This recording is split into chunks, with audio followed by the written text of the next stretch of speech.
Now playing the Hook and Bridge podcast. I fucking love Kesha. I'm telling you, I'm the worst person to have a podcast. I can barely speak.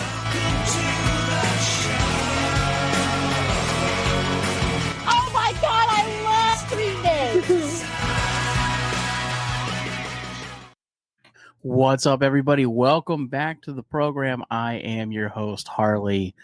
Today, joined by Sam from the band Snacktime. Sam, how are you, sir? What's going on? So from what I understand, you are the saxophone player in the band? No, I'm not. Okay. I founded the band. I play bass, tuba, key bass, all the low end instruments. Okay. Hell yeah, man. And is the theme song of your show also the same as WrestleMania 23? Yeah. I don't know why I remember that, but I definitely remember that. It is Saliva's Ladies and Gentlemen. It's like the perfect intro to a show, honestly. Yeah, I was a big wrestling fan, and I definitely recall that song from that time in my life. So we had what was the name? Ryan Cabrera on the show. Awesome. He's married to Alexa Bliss. Oh, wow, that's awesome. Yeah. Ryan Cabrera is a legend. That's so cool. Yeah, it was awesome, man. He came on the show, and then I planned some wrestling trivia for him. And it turns out he's not a fan of wrestling. He didn't know any of the questions. That's so funny. Yeah. I think one of his best friends is also a wrestler, but I can't remember who that is. It was later in wrestling, so I've kind of dipped out after 2010, 2009, something like that. About the same for me. Yeah.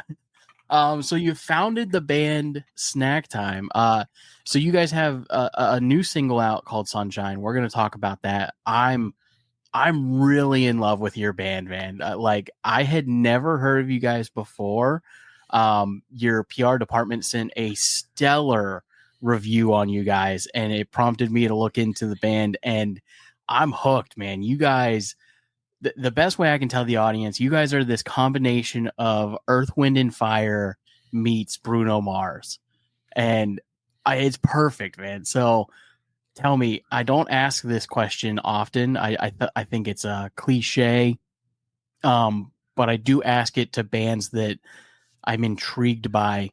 The name Snacktime. Where did it start? Where did it come from? So back in the day, back in late 2019, I started an event with a friend of mine, and the idea was to highlight different chefs and like lesser known chefs, maybe the sous chef or maybe line cook versus the head chef. And then it was also going to be headline, also showing other lesser known musicians, maybe instead of the singer of the band, it would be a group of guys who are maybe more support artists for these people. So the event was called Snacktime, and it was a collaboration event between food and drink and music. And then the COVID pandemic happened after the first one, which we sold out, and it was awesome. And then, I just kind of figured that it was an awesome name for a thing. So then, Snacktime is what we say. We say it's the intersection of music, community, and food and drink. Yeah. So it's it's a cool name. I've had friends of mine be who are in the food community, be yo, leave it up to Sam to take the best food pop-up name and make it a band name.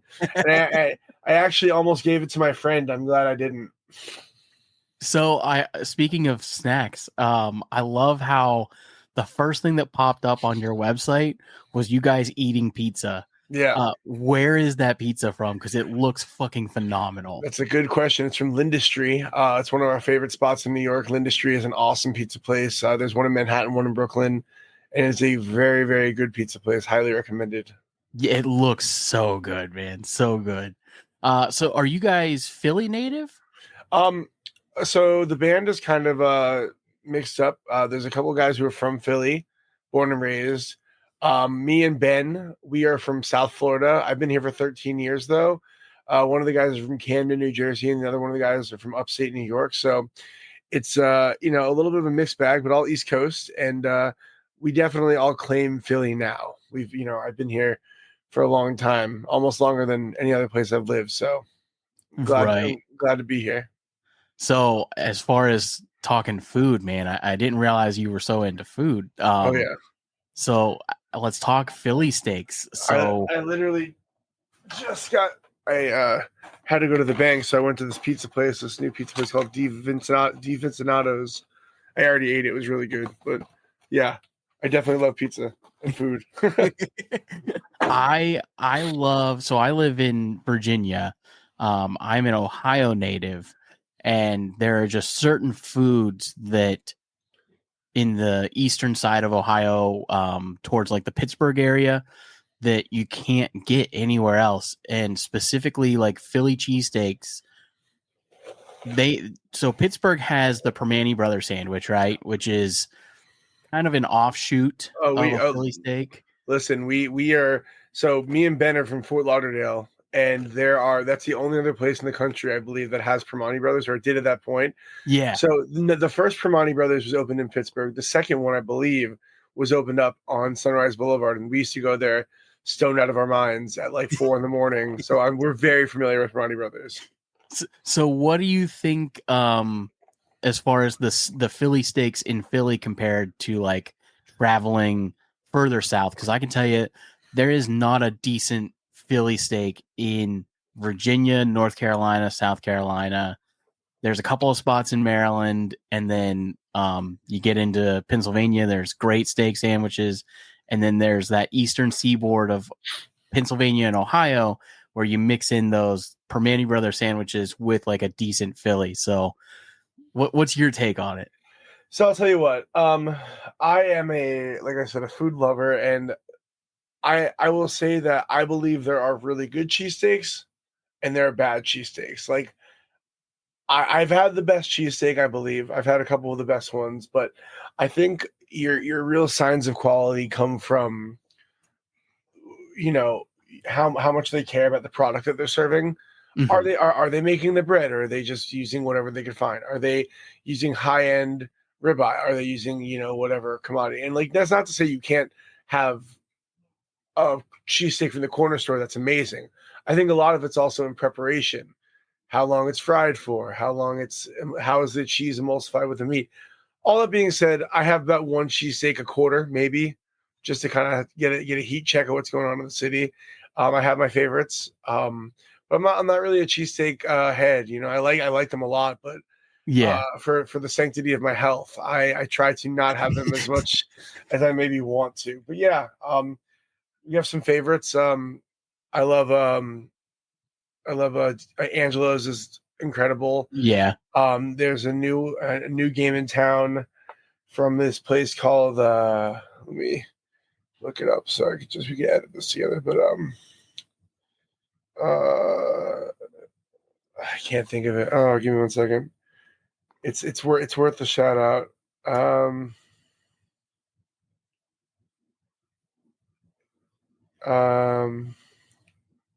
Del Rossi. Oh, okay. Del Rossi is super, super good. They kind of, I think, took a lot of the inspiration from Angelo's and started making their own bread and using really high-end ribeye, which is amazing. Yeah, I mean, there's so many great places, and I think the more that happens with food in Philly, more people are inspired to do more. There's a friend of ours named AJ who has a pop-up, or actually a restaurant called Little Arthur's. He learned from the greats in Philly, and he took his pop-up, and he does like American Italian food in Denver, but also does a cheesesteak pop-up, which is arguably one of the best cheesesteaks I've ever had, and that's in Denver, Colorado. So Right. the internet is making it so that lots of different people can make lots of amazing food from all over the place. Have you ever had because I know you love pizza, have you ever had Valley Pizza from Ohio? I feel like I've only been to Ohio like 3 times in my life, and that's only like passing over. I don't think I've ever actually we were supposed to play a show in Cleveland, and then it didn't work out, and then Wait, I don't think I've ever been to Ohio. Man, if you ever get a chance to go up to Cleveland, so the Valley, Ohio, or Ohio Valley has this specific kind of pizza where it's like slightly undercooked. So they bake the bread, the crust. It only comes in square sheets. They put that in the oven with a little bit of sauce, pull it out, and then put the cheese on cold and the pepperoni on cold, slice it up, and then throw it in a box for you. And then on your way home, it just barely heats the cheese up, So it's funny. We actually played a gig in Scranton one time, and we were given that kind of pizza too. I believe that it's a Scranton thing as well because I have had that kind of pizza. Just never Yeah. from Ohio. So I'm glad to know. Yeah, I can't say it was my favorite thing the first time I tried it, but I trust that you know a good piece of pizza. So next time I'm in Ohio, I'll make sure to hit you up for the best recommendation. Hell yeah, man. So let's talk a little bit about Sunshine, man. I love that specific song is where I pulled the Earth, Wind, and Fire vibe. Some of your other stuff, your earlier works, are a little more of like Chicago, maybe is a good way to put it. Like it's a little more big bandish. But this one is really just got this crazy like December meets like 24 karat magic vibe. Tell me a little bit about Sunshine, man. Yeah, so Sunshine is like basically what started as a love song. I started writing it right at this very computer. I rolled out of bed and I was feeling in love, and I brought it to the band, and they, we really were able to make it this amazing song. And then we were working with a good friend of ours who was helping us sort of bring the thing over the top, and he sort of had us think about the concept of not making it just so completely saccharine and sweet, and like have a little bit of edge. So it's not just the idea of love and feeling in love, it's the idea of love when it's hard. It's love when you're old, love when you're already used to your partner, and maybe it's like you're coming home from work and you feel like shit, but it's like it's really the idea of that sickness and health, the hard love, the love that's kind of real. And that's, I think, what we all want, and is something that not everyone's always so lucky to get, that love that can really maintain and persevere through, our whole lives. Right. What about melodically? Who comes up with like the composition itself? Is that a lot of your influence as well? It depends, this one happened to be mostly me, and our trombone player, Mike Stearman, definitely gave some good input to it as well. He was a big part of the initial demoing process. But really, even if I write a song or Mike writes a song or anyone writes a song in the band, the song becomes a Snacktime song once we get to the practice room and say, okay, here's this demo of us, approximating what we're doing with our instruments. But then like once the drums are actually played by our drummer Austin, that's how it feels like a Snacktime song, because we can't program drums the way that he plays drums. And that's so much of the soul of the band, is how everyone in the band plays their instruments. So the compositions, are what they are, and whoever writes them, but they become the real songs once the band gets a hold of them. Who is primarily the person singing? Who's the voice? Yeah, so we actually have two singers. One guy is Yasei Ali, and he plays alto saxophone as well. And then the other guy is Nico Bryant. So yeah, you'll be hearing a lot of him as well. Which one of them leans more into like the hip hop side? Yeah, I think they're both super versatile. They both can do both. I would say that on more of the hype side and crowd work stuff, that'd be Yasei, and then the real singing stuff, which you'll hear more and more of as Snacktime continues. You're going to hear a lot of that vocal excellence, and he is just a dynamite singer and has so much facility and control. So yeah, it's a good tag team.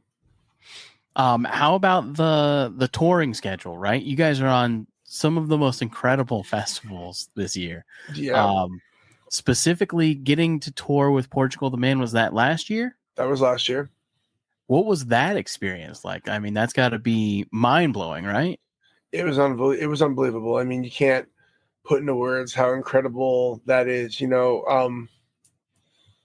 we have the experience to be playing these stages, which, it's not lost on us that our first tour was opening up for one of the most, iconic bands of the past 20 years and playing these 10,000 cap rooms. And then we were able to go back out with them again and do Red Rocks. And that's like our second tour ever.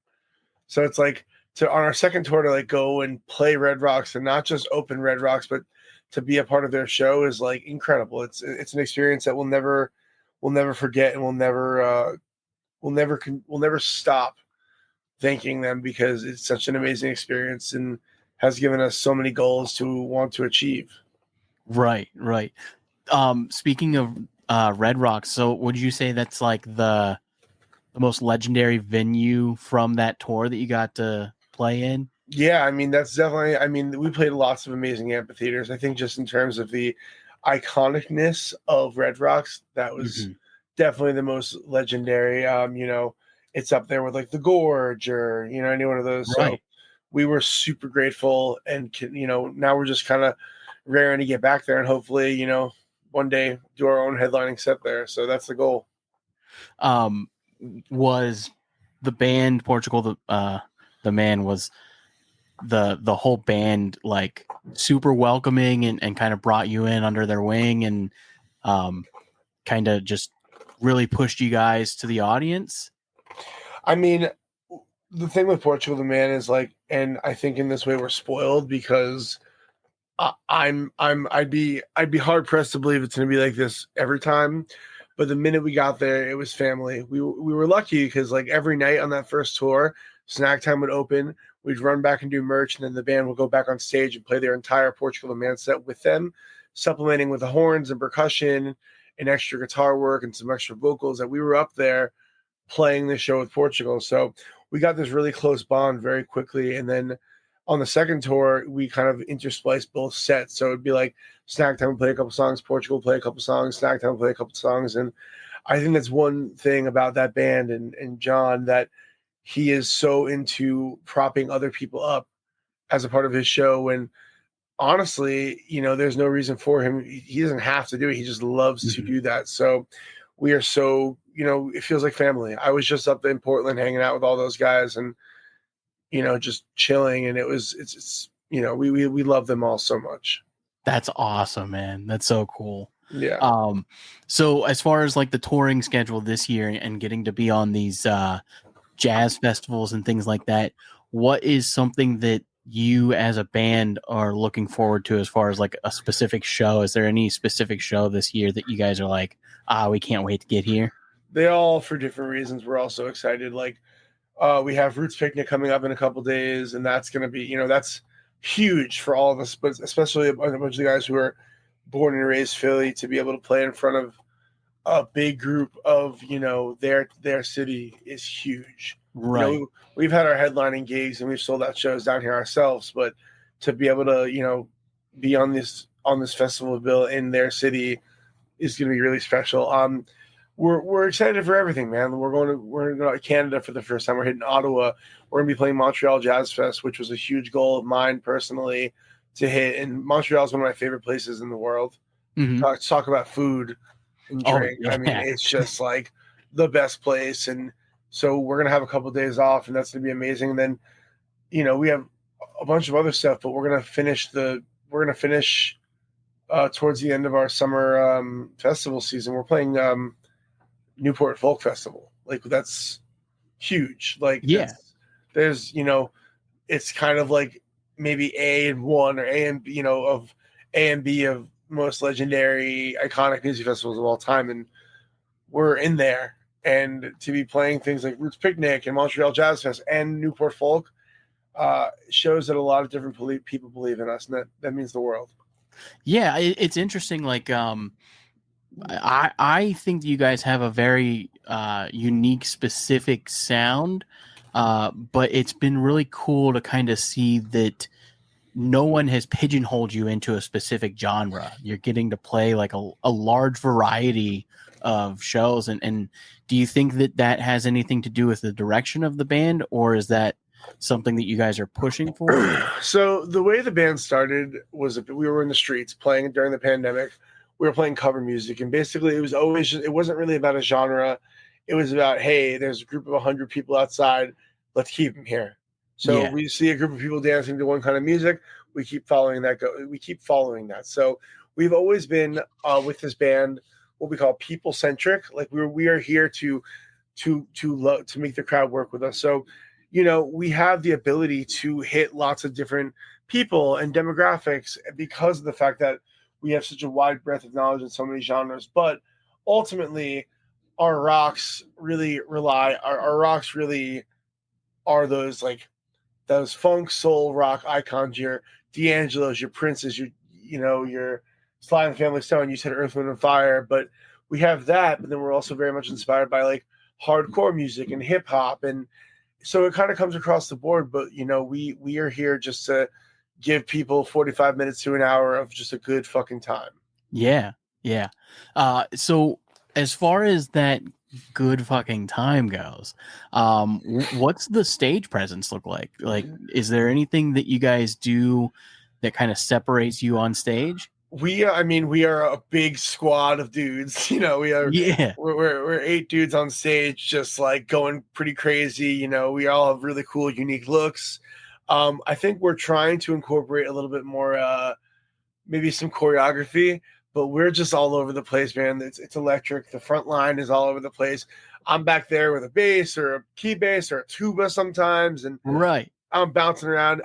Sometimes, like, I don't know if you've seen the videos, but with Portugal the Man, we do this cover of Rage Against the Machine's "Killing in the Name." Yep. So our trumpet player Eric will get the bass, and I'll go up there and sing. So we're I would like to say electric and undeniable is our stage presence.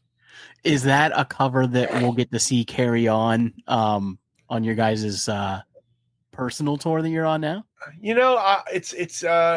It's hard to squeeze in a cover like that in a short set, but I do know that people really like it, and I would not say that it would not happen. I know I'm a diehard Rage fan, man. As soon as I saw that, I was like, oh, yeah. The energy too that the crowd gets when you guys play, it's fucking incredible. And that's another shout out to Portugal the Man, because like they had this show where they finished the set with their they have their most iconic song that changed their life, then some beautiful song that really means a lot to them, and then they're like, all right, cool, encore, Sam, go up there and just go scream your head off, and Snacktime just take the front of the stage, and that's really, really special, and I would love to do it. It's really fun, and not for nothing, I think that a really important part of that cover for me at least is the fact that we are so appreciative of the bands that speak up for the ones who can't be spoken up for, and that talk about what they believe in, and say something for real in their music. And we always try to do that as well in our messaging about the things we care about. So to be able to do a little bit of a just give a little bit of shine to those kind of bands, and to be able to show our appreciation and by way of a cover means a lot to us. Speaking of significant messaging, what would you say is, like, outside of Sunshine, a song that you've written with Snacktime that how do I want to word this, you're most proud of, but also is that way of standing up for those that need that voice? Yeah, I think in a way of like a less aggro way, like it's definitely not in the same style as Rage, which there is time and place for that, and we will very much be doing that as well again. But our song Together, which was written by Mike Spearman and had contributions from myself and the rest of the band, that song is really just about as distilled as a message for our group as it can. We are trying to bring everyone in, and at the end of every show, we are saying, like, hey, before you buy merch, before you follow us on Instagram, before you stream us, we would just really love for you guys to look to your left, look to your right, and treat that person 5 to 10% better every day, whether you're a friend, your lover, your enemy. If we treat everyone like a little bit better, the world's going to be a better place, and the evil doers who are trying to pull us apart and make us destroy this world are not going to be able to win if we stick together. So I would say Together is definitely very much the messaging of this band for sure. It's so funny that the two songs that that I wanted to talk about was Together and Sunshine, but I also wanted to talk about one EP that you guys put out that is, I would say, relatively early. I might get the title wrong. I think it's This Is Dance Music. This is Dance Music is our first. It's our first EP. I mean, that's our first studio EP. We did with Will Yip. Yeah. That's where your sound has definitely evolved, right? But that's where I think a lot of the core emotion is. Is there a specific song on that EP that you gravitate towards that you're like, oh, this was the song that kind of like changed the way the band is now? I think the whole record really is. I mean, there is a version of Together on that EP. We have done 2 versions of that song, but the entire EP was very much a study and a practice in just trying to write songs. Our first record is called Sounds in the Street Live, and that's all the music that we literally created in the street, like, by jamming. And This Is Dance Music was meant to be music to gather people, to make them dance to make them commune to, and just teach us how to write songs. You know what I mean? Like, and teach us how to try to make people feel something. So it was it's special because it's the first time we really did that. Like, sat down and like yelled about lyrics for 25 minutes back and forth about the phrasing of a specific thing. So that whole record really helped us sort of jumpstart where I think we're going now and getting better and better all the time. Right. Not to mention it produced some incredible merch. As a vinyl collector, and everybody that's listening knows we love vinyl here and our fans love vinyl. You have 3 versions of that album that are some of the coolest fucking vinyls that I've ever seen. If there's one thing about me and a lot of the guys in this band, we love merch. We love to create. You know, we are not like, you know, and I think sometimes to the chagrin of our management, we're never going to be going for the cheapest option with the single color. We are like always like, I don't care if it costs this much to make. We make the thing that's sick, and I don't know. I think that's a really cool thing. And like, you know, we have these jerseys that we make. Yeah, I saw those too. You know, they're not cheap, but you know, they help us stand out. We just played Boston Calling, and we brought a bunch of them. We sold out. So you know, it's a little bit extra to make the records look that way, but to us, to make you feel inspired and excited about it, it's worth every penny. And the collector in me, clearly, as you can see, as soon as I saw it, I was like, well, okay, well, now I have to buy all 3 because I need all 3 variants. Oh man, that's so sweet. Well, I got to tell you, one of the I'm holding on to them, but I love collectors. I'm not really one myself because I'm too disorganized, but I love a collector. I love someone who takes care in kind of compiling a volume of people's stuff. I have some really rare ones that are in the studio. So when those are available, I'll make sure to let you know. Be the first one to grab. Yeah, hell yeah, man. Yeah. So on the vinyl side, it was interesting when I was looking at it. Your inner sleeves also are color varianted. How did you guys decide on the color schemes? Honestly, so the whole aesthetic behind the whole record is very much DIY, kind of like from that hardcore scene stuff, but just, you know, DIY 90s flyers. And we just love the color copy stuff. Yeah. I think it's so cool. And to be honest with you, the colors didn't really like, I kind of just like saw the colors we had and sort of sucked them in. You know, each variant has its own color. So if you got the Oreo, you got the blue, etc.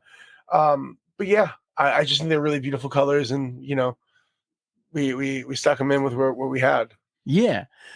On picking the actual vinyl colors themselves, was that a discussion amongst the band of like, well, I want the Oreo?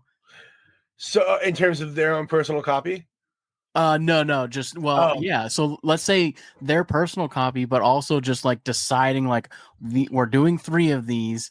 Here are 15 options. Well, you know what? Actually, to really to help that issue, because we are a very opinionated group, we sort of leaned on the amazing people who made our record, which is Studio 4 Vinyl in Conshohocken and the Philly area. They're great.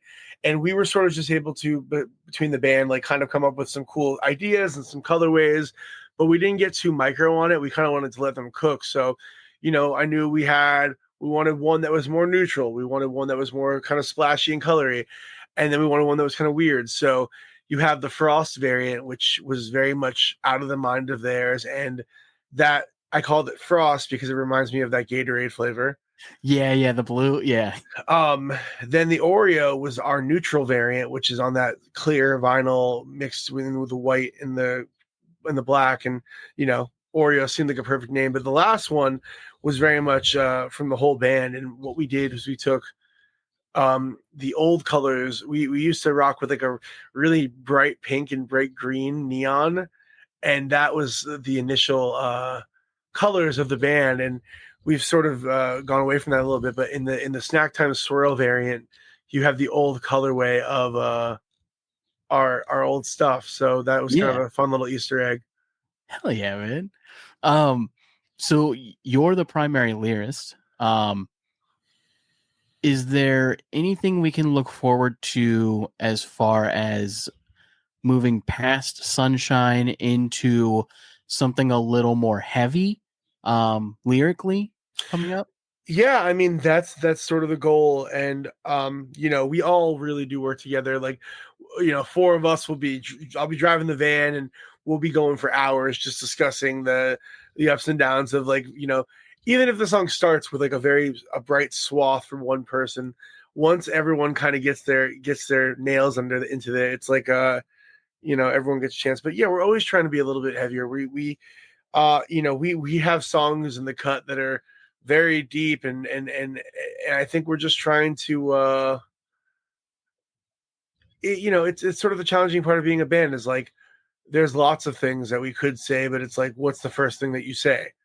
Right. We're still, for a lot of audiences, it's their first time hearing us. So, we'd like to, make sure that the music is, even if it's a love song, we still want it to be a heavy concept. That's kind of the idea with what Sunshine was. So we have a lot of people we want to enjoy our music. So, we're just trying to see what people rock with the most. And you could expect a lot of different stuff, a lot of different meanings, and a lot of different songs that are going to have people feeling a lot of different kinds of ways. Hell yeah, man. So the next couple of questions are like our standards that we ask at the end of every show. Cool. The first one being, if you had one like dream collaboration that's obtainable, not some outlandish thing, but like an obtainable collaboration, what's somebody that you would like to work with? I just want to say nothing is unattainable, in my opinion. Fair enough. I want to say that the reason, we were very lucky to be brought on that tour to Red Rocks, but a year prior to, without any reason to believe it, we all sat there and we said, I said, we'll be back here next year. And, we manifested that and it happened. Right. So I want to just say anything is possible if you believe in yourself. And I want every listener out there to know that as well, regardless if it's a band or getting up in the morning to have to walk your dog after a really long night of bartending, whatever it is, you can do it. You just got to believe in yourself. So I need more of you in my life. Every day, baby. I personally would really love to collaborate with Childish Gambino. Yeah. I think Tyler, the Creator, would be awesome. But also, like, I don't know, I would love to do something with Turnstile. I think that'd be super cool to go out on the road with Turnstile or do a collaboration with them. And, there's so many dope artists out there that we'd love to do stuff with. And that's the short answer for myself. But I'm sure between the other 7 of us, there's a million more responses in there. And the long and short of it is that we want to collaborate with you. If you we want to collaborate with everybody. There's so many cool people out there doing really cool things, and life's too short to not be chopping it up with as many people as possible. Yeah, absolutely. I honestly, the Childish Gambino one, like, I could definitely hear like a Snacktime Childish Gambino collaborate. Like that record he put out was very much funkadelic. Like, yeah. And I think that if he gets that, then he'll definitely get us as well. Yeah, hell yeah, man. So the next question I got for you is, as far as up and coming artists, is there anybody that you would recommend our audience to look out for in the charts coming up? Yeah, I mean, I've been listening to Speed, which I wouldn't necessarily. I mean, they're definitely up and coming in the way that they're popping up real big right now. Mhm. But they're a hardcore band. They're not like they don't have millions of streams on Spotify, but they're a really cool Australian hardcore band. Hell yeah. Really love them. There's an artist we love. Their name is Truesdale.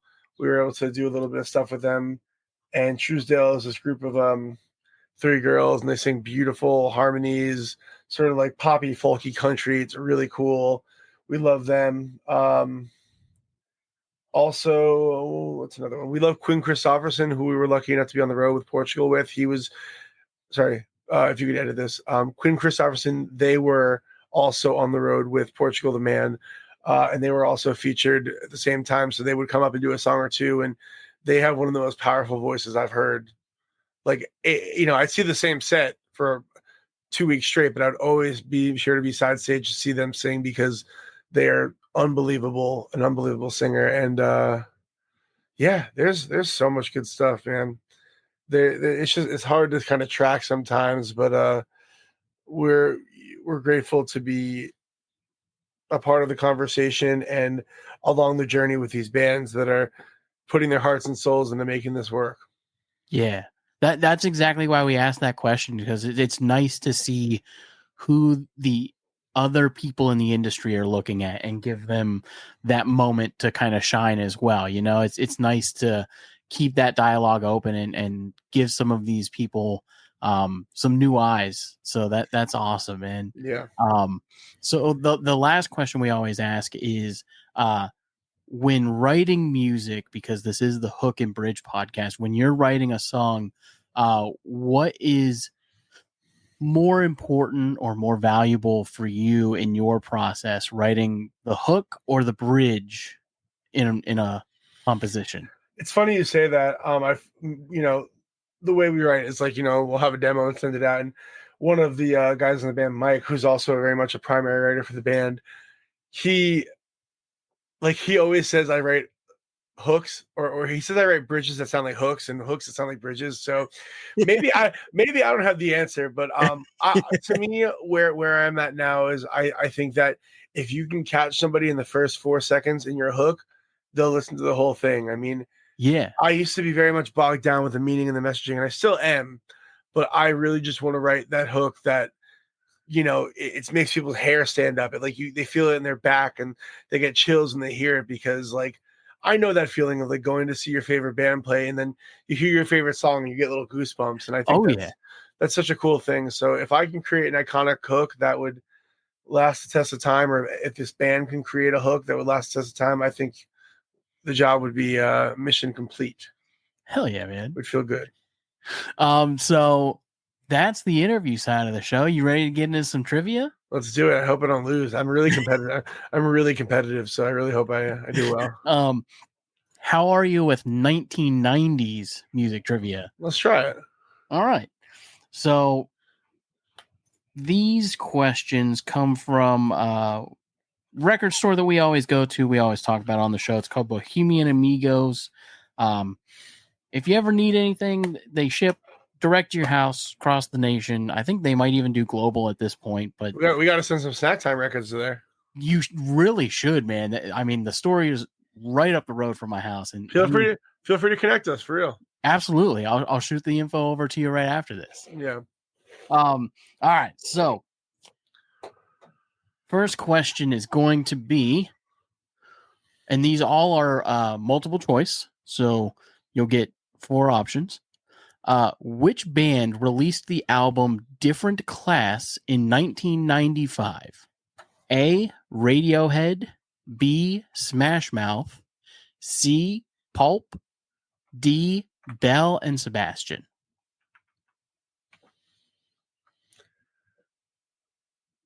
I feel like I definitely know it's not A or B. And I feel like Belle and Sebastian wasn't really active in 1995. I could be totally wrong. But you said C was Pulp? Mm-hmm. Now, only because I'm least familiar with them, I'm going to go with C Pulp because I've never heard of that in my life.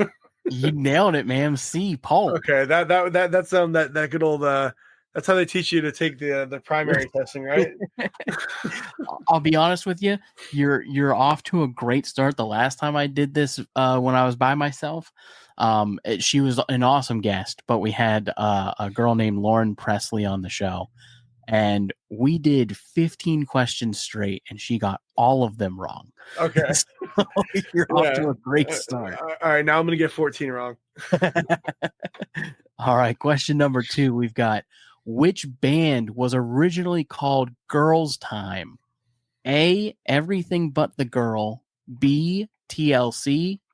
C, Destiny's Child. Or D, the Spice Girls. What was A? A is Everything But the Girl. And that is a real thing. That's already something. I honestly, I don't know. I've never heard of A. Okay, so The other 3 I've definitely heard. Yeah, B was TLC. Yes, and C is Destiny's Child, and then D is the Spice Girls.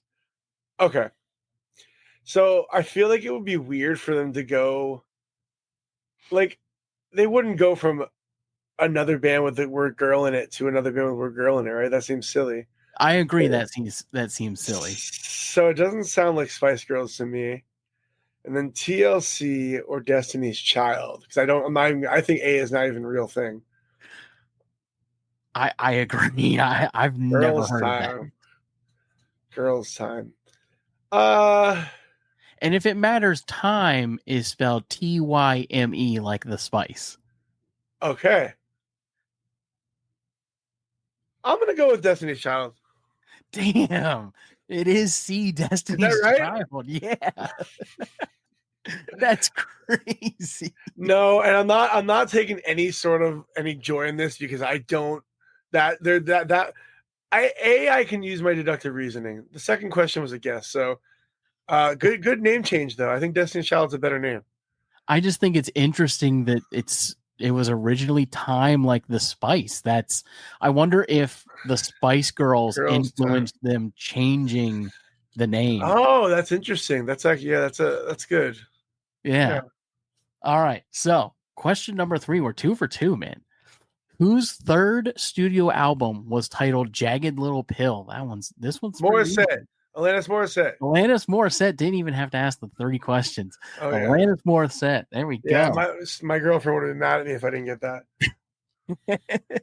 Oh, man. Isn't it ironic? All right. Let's see here. In which year did Nirvana release Smells Like Teen Spirit? A, 1990. B, 1991. C, 1993. Or D, 1992? 92. Oh, wow, man. You were so close. Was it 90? Was it 91? It was 91. Oh, man. Oh, man. I knew it was in 93 because I'm born in 93, and I know it predates me. Sorry, Kurt Cobain. I always hate the ones with dates on them because it's always the 4 options are always back to back. Yeah, it's okay. Which band were responsible for the Friends theme song, I'll Be There For You? Oh, shit. A, The Remembrance. B, Blind Melon. C, Aqua. Or D, Sugar Ray? Remembrance. The Remembrance. Yep. Yeah, I know that one. All right. Let's see here. It's funny in asking these questions to you. You seem to be in line with me as far as your 90s music tends to land more on the Radiohead side or the grungier. Yeah. No, yeah, for sure. I mean, I love it all. It's just, it's impossible for it to not be prevalent in my listening because, I grew up with it on the radio. So I love it all, but definitely the alt rock stuff touched me for sure. Yeah, same here, man. I'm a diehard grunge, or just 90s alternative fan.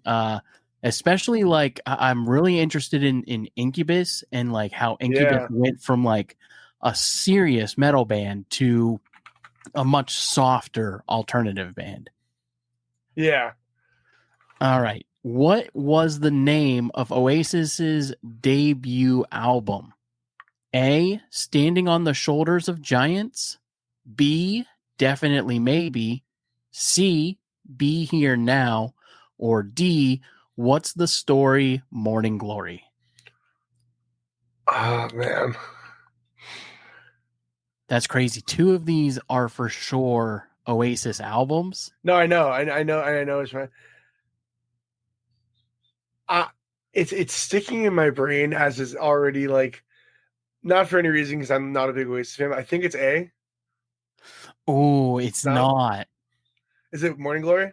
It's not. That actually, so it's B, Definitely Maybe, but I think all four of these actually might be Oasis albums. Yeah, I feel like I always assumed that they were kind of confident, cocksure guys. So I was shocked when I heard they had something called Standing on the Shoulders of Giants. Like they kind of always seem not arrogant, but they seem like very much like that's why it's stuck in my brain. But I'm wrong. Right. So I'm wrong. I thought the answer was Morning Glory.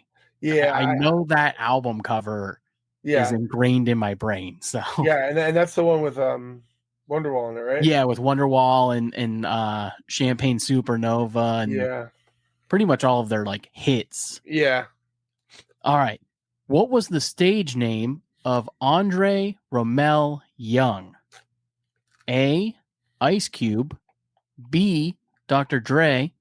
C, DJ Jazzy Jeff. Or D, Andre 3000. Dr. J. It is Dr. Dre. Yeah, Hell yeah, man. You're crushing it over here. I love trivia. What let's see here. What was the lead guitarist of The Offspring famously known as? A, Strings. B, Plucker. C, Buckethead. Or D, Noodles.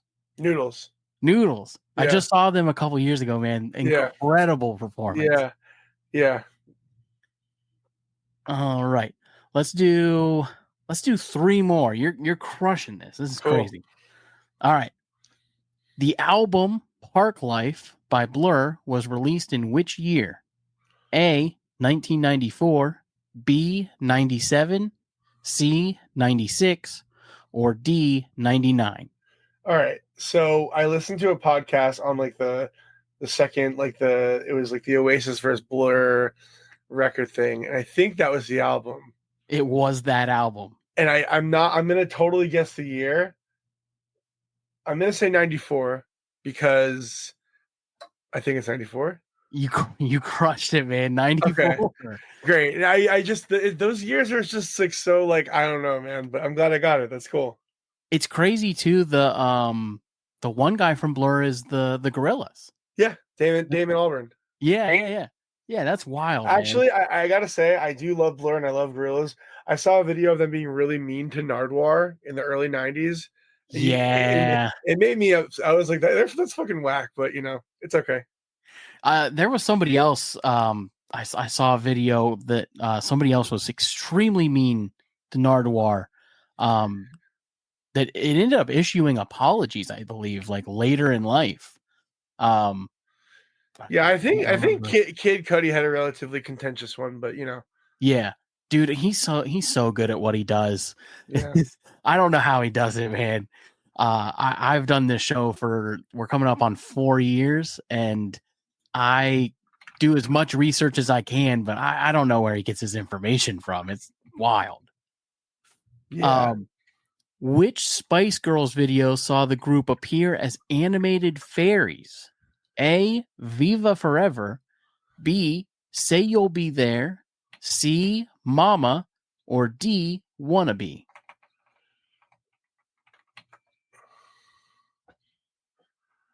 I don't know, man. What was A? Viva Forever.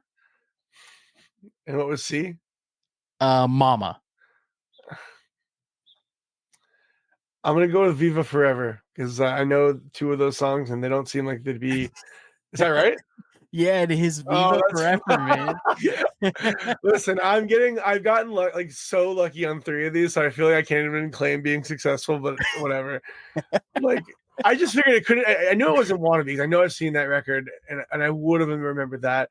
And Say You'll Be There just doesn't seem like that would be it. And the other one was just, Right. 50-50 shots. So I mean, so far you've missed one question out of all of them, and this is the last question right here. Whose 4th studio album was called Animal Rights? A. Madonna, B. Nas, C. Massive Attack, or D. Moby? Moby's vegan. I'm going with D. Moby.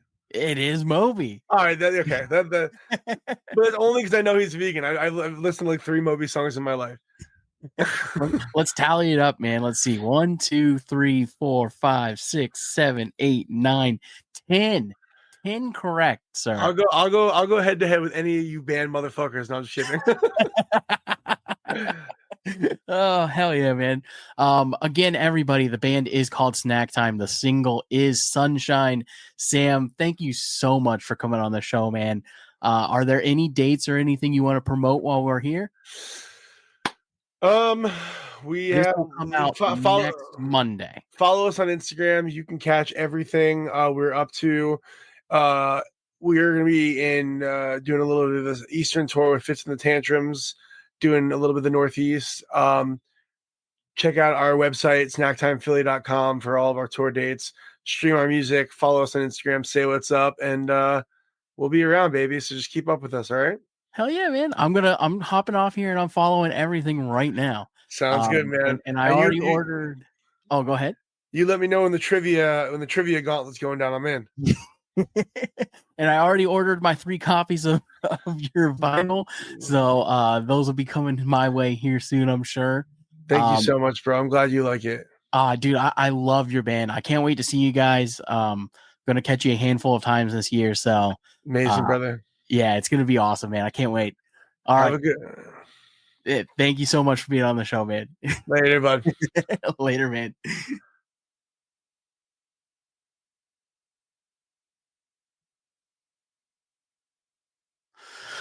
All right. Oh, Sam, I just want to apologize, sir. I did not realize that it was 3:00. So I am sorry for keeping you so long. This is the end of the show, guys. I'm by myself today. Lindsay is at work and Taylor is in the other room taking care of Adam. So, yeah, follow, like, subscribe, all that jazz. And it has been real, everybody. Peace. Thanks for listening to the Hook and Bridge podcast.